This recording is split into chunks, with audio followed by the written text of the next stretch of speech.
जिंदगी की कैलकुलेशन को अगर आसान तरीके से समझना हो, जिंदगी में कई मुश्किलें हो लेकिन बहुत बड़े बड़े उपाय किए बिना रोज की ही चीजों से कुछ चीजों को अगर दुरुस्त करना आप चाहते हैं तो फिर घनश्याम उपाध्याय शो का ये चिट चैट आप देख रहे हैं। आप चाहे इसे फेसबुक पे देख रहे हैं चाहे यूट्यूब पे देख रहे हैं, आपका बहुत बहुत स्वागत है।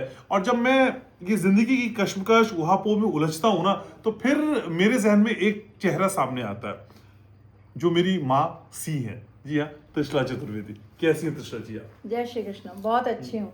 ये झुमके उमके जेवर वो गजब पहनती हैं आप। हाँ, पैसा है। दिल है, जज्बात है, भावनाएं हैं और सबसे बड़ी बात श्रृंगार की कदर है। नारी हूं तो ये जानती हूं कि ये मेरा अधिकार है और इस अधिकार को पूर्णतः ग्रहण करना ये मुझे आता है। नारी हूं सब पे भारी हूं, एक अकेली नारी सब पे भारी। लेकिन त्रिशला जी जब मैं आपसे बात करता हूं तो कई विषयों पे हम लगातार बात करते हैं। तो मैं इन दिनों देख रहा था कई सारी चीजें, कई सारे मिथ बोले महिला के उन विशेष दिनों को लेकर भी रहते हैं जिनको हम पीरियड्स कहते हैं। पीरियड्स के दिनों में मंदिर जाना, इसको लेके इतनी बहस होती है, इतनी बहस होती है, लेकिन सोल्यूशन समझ में नहीं आता। लेकिन लोगों ने कहा जब त्रिशला जी से आपकी मुलाकात हो तो जरूर पूछिएगा हमें एग्जैक्टली करना क्या है इन दिनों में। रेस्ट करना है, आराम करना है, अपनी सेवा करानी है, अच्छा खाना है, अच्छा पीना है। मंदिर नहीं जाना है, मंदिर नहीं जाना है। लोग तो कहते हैं ये तो भगवान की ही एक नियम है, भगवान का ही दिया हुआ वरदान है, तो इसमें हम भगवान के पास ही ना जाए। मूर्ख हैं वो लोग जो ये बात कहते हैं, और मूर्ख हैं कि जिस चीज में आपको उदाहरण भी ऐसा दे रहे हैं जिसका कहीं दूर दूर तक कोई लॉजिक नहीं है। आप बात वो करिए जिससे किसी का भला हो, बात वो मत करिए जिससे किसी का विनाश हो। अगर आप महीने में 5 दिन सिर्फ मंदिर जाना छोड़ देंगे तो क्या बिगड़ जाएगा आपका? आप मानसिक जाप भी तो कर सकते हैं, आप मानसिक पूजा भी तो कर सकते हैं। जरूरी है मंदिर जाकर ही आपको वो चीज प्राप्त हो जाएगी? क्या पता इस समय में मानसिक जाप से वो चीज मिल जाए जो आपको मंदिर जाने से भी प्राप्त ना हो। लेकिन आप खुद कामाख्या जाती हैं, माँ कामाख्या रसोला का प्रसाद, मैं तो कहता हूँ वो प्रसाद तो हम ग्रहण करते हैं और वहां इस तरह की कोई मनाही नहीं है क्या? किसने कहा वहां इस तरह की कोई मनाही नहीं है? नहीं, मतलब इस रिचुअल को तो बहुत सहज तौर पे स्वीकारते हैं ना, मैं इस रिचुअल के लिए कह रहा हूँ। माँ जब रसवला से होती हैं उस समय मंदिर के पट बंद होते हैं, माँ के दर्शन नहीं होते हैं, माँ के लिए कोई भी अंदर पुजारी प्रवेश नहीं कर सकता है। उस समय माँ सिर्फ और सिर्फ भक्तों को अनुमति देती हैं अपनी उस शक्ति से, अपने उस वक्त की ऊर्जा से, अपने मंत्रों को, अपनी सिद्धियों को, अपने जो भी आप पूजा क्रम कर रहे हैं उन्हें पूर्ण करने के लिए, उन्हें पूर्ण तरह से सफल करने के लिए। तो माँ आपको अपने आप को स्पर्श करने की इजाजत नहीं दे रही है, अपने अंदर गर्भगृह में आने की इजाजत नहीं दे रही है, सिर्फ अपने परिसर में आपको रहने की अनुमति दे रही हैं। अच्छा, तो हम कहाँ कह रहे हैं कि आप पृथ्वी छोड़ के चले जाइए जब आप रसवला से हो रहे हैं। हम ये कह रहे हैं कि उस समय आप आराम से अपने घर में बैठिए, सर की मालिश करवाइए, आराम से बढ़िया खाइए, ऑर्डर करिए, ये खाने का मन कर रहा है ये लाइए। तो ये समझ लीजिए ना कि आप उस समय अपनी ऊर्जाओं के साथ स्वयं को संतुलित कर रहे हैं। लेकिन आप कई उपाय बताती हैं और हर दिन का एक उपाय होता है। क्या ये 5 दिन कुछ ऐसे उपाय हम कर सकते हैं या महिलाएं कर सकती हैं जिसके बाद जीवन बदल जाए या जीवन की समस्याएं इन 5 दिनों के बाद खत्म हो जाए? देखिए, समस्याएं खत्म हो जाए ये तो मैं नहीं कहूंगी, लेकिन मैं ये कहूंगी कि ये 5 दिन ऊर्जा का आपसे जुड़ने का समय है। ये वो समय है जो आपको बहुत मजबूत बनाता है। ये वो समय है जो एक नारी को एक ममतामयी क्रिया से जोड़ता है। ये वो समय है जब वो उसे पूर्ण करता है। तो देखिए, मैं ये कहूंगी कि इस वक्त को अपने आप को ऊर्जावान बनाइए। आप बढ़िया से जो है वाटर थेरेपी लीजिए, आप इस वक्त अच्छी अच्छी चीजों को ग्रहण कीजिए। आप जिस तरीके से भी अपने साथ में थोड़ा सा ध्यान लगा सकते हैं, अपने आप को बैलेंस कर सकते हैं, अपने मूड्स को आप बैलेंस कर सकते हैं, आप वो करने की कोशिश करिए। और मानसिक आप जाप किसी गुरु द्वारा प्राप्त करके करते रहिए। लेकिन इन खास दिनों का कोई विशेष उपाय? विशेष यही है कि आप माँ शक्ति का इस समय स्मरण करिए।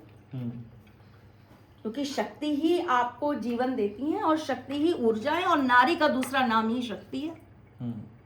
ठीक है, लेकिन नारी की आप बात करती हैं और महिलाओं की आप बात करती हैं और महिलाओं को आप अक्सर पुरुषों से सर्वोपरि मानती हैं। मैं भी मानता हूँ, महिला शक्ति है तो भाई ये पूरा जीवन है और इसका अर्थ है। लेकिन पुरुष क्या इतने खराब आपको कभी कभी दिखाई देते हैं या हमेशा दिखाई देते हैं कि आप पुरुषों को थोड़ा सा हल्के में आंक लेती हैं? ऐसा है क्या? नहीं नहीं, पुरुष खराब नहीं है, मैं सिर्फ अच्छे नहीं है पर नहीं, अच्छे हैं, अच्छे क्यों नहीं है? अगर अच्छे ना होते तो हम क्या भोलेनाथ का पूजन करते? अच्छे नहीं होते तो क्या हम भगवान राम का पूजन करते?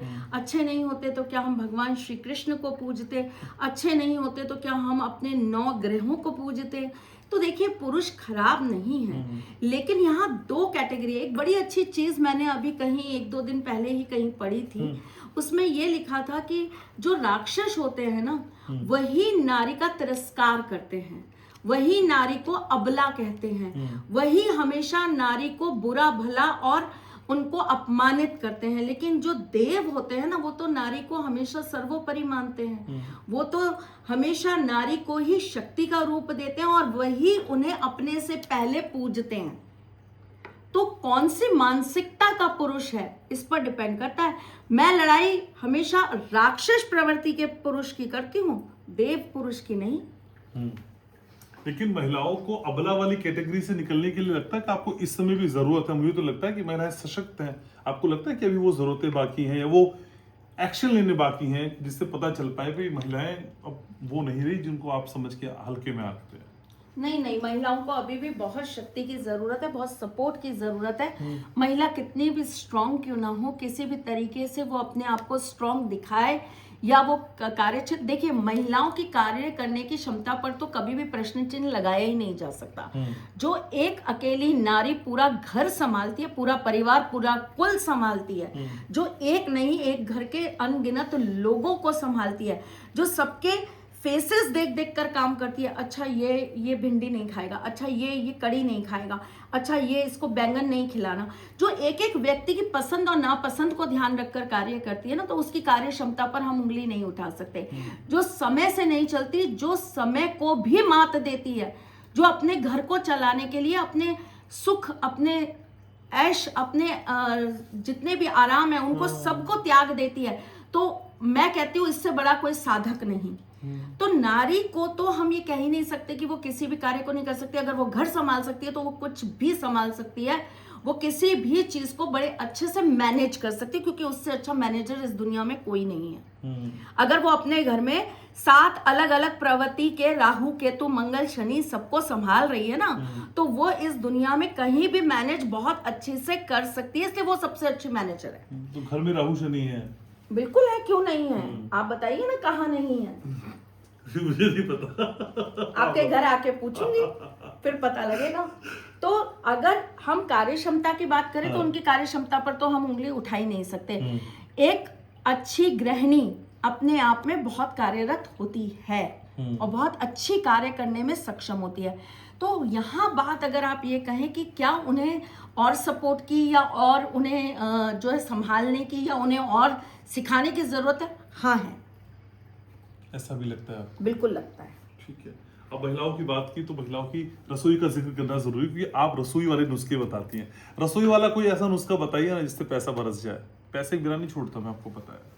चीनी का एक डिब्बा, उस चीनी को आप यूज नहीं करेंगे, पूर्णिमा के दिन वो डिब्बा आप अपने घर में रखेंगे, उसके अंदर आप 2 गोमती चक्र और 1 नोट रोल करके आप उसके अंदर रखेंगे। उसके ऊपर आप 2 केसर की पत्तियां रखेंगे और उसके चारों तरफ आप हल्दी बारीक छिड़क देंगे और इस डिब्बे को बंद करके अपने रसोई घर के नॉर्थ ईस्ट में आप प्लेस कर देंगे। और इसी रसोई में रखे सामान से अगर बच्चे की नजर उतारनी है, तब नजर कैसे उतारते हैं? आप नमक से नजर उतार दीजिए। एक चुटकी भर नमक ले लीजिए, बच्चे के सिर पे से एंटी क्लॉकवाइज 7 बार घुमाइए और ले जाकर आप उसे पानी में प्रवाहित कर दीजिए। किसी भी वॉश बेसिन के नीचे आप ले जाकर उस नमक को प्रवाहित कर दीजिए। आप पानी का एक ग्लास ले लीजिए, आप बच्चे के ऊपर से 7 बार घुमा दीजिए एंटी क्लॉकवाइज। आप चाकू लेकर उसमें क्रॉस लगा दीजिए और उस पानी को घर के बाहर फेंक दीजिए। नजर जैसी चीज एग्जिस्ट करती है? बिल्कुल करती है। नजर पत्थर तोड़ होती है, पत्थर तक को तोड़ दे ऐसी नजर होती है।